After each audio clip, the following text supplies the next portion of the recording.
This is Michael Angelo Batio, and I want to show you an exercise from Guitar Solo 2.0. This is in the beginning of the book, and it's divided into 3 sections. This is the beginning section, then intermediate, then advanced. And what they do in this, there's so many exercises leading up to this, but what they start working on is alternate picking and doing a series of half-step, whole steps in different configurations, different strings. And here's one of the exercises that I want to use and show you because it kind of sums up a lot of what this part of the book talks about and what I mean by alternate picking and using some of these techniques. Alternate picking, down, up, down, up. When you think of walking, one foot, one leg like this, that is alternate picking. When you run, you are basically, if you equated it to guitar, that would be alternate picking, down, up, down, up, down, up, down, up, down, up. And so here is the exercise. It starts on the 8th fret, 2nd string, and you go down in 16th notes.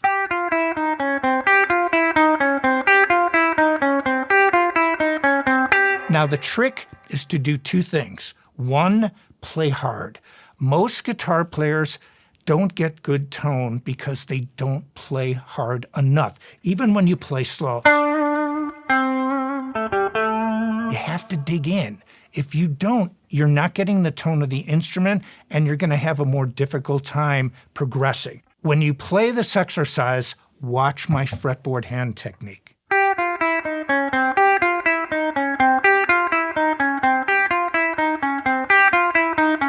What I do is I pretend there's an imaginary line going perpendicular from the neck outward like this.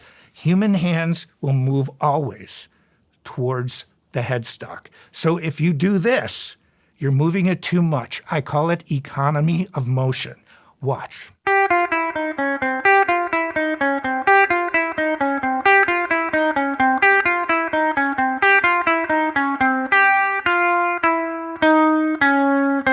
Over and over and over, making sure it is strict alternate picking. Down, up, no matter where you go. The hardest thing to do, and this is the reason it's in the book, is to go to a new string on an upstroke or the opposite stroke of when you played the string before it. And what I mean, that's kind of complicated to say that, but 3 notes per string means this: down, up, down.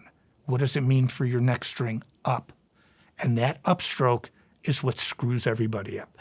Down, up, down, up, down, up, down, up, down. It's strict alternate picking. Down, then up on a new string. And it's that opposite stroke on the new string that makes it very difficult. That's why this is a great exercise.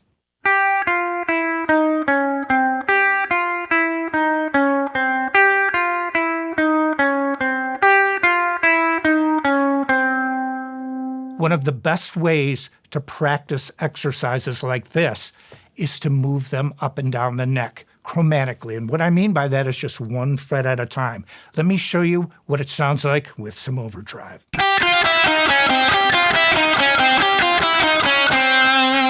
Now, there's 2 ways to play this too. There are straight 16th notes, dun, dun, dun, dun, dun, dun, dun, dun. But what happens when you have 3 notes per string is a lot of times, and I find this, that I do this myself, you start playing triplets. And so instead of going,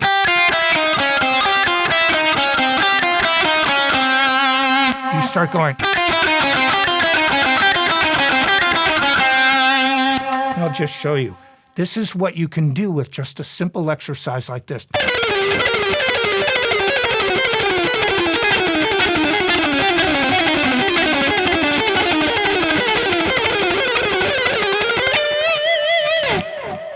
One exercise.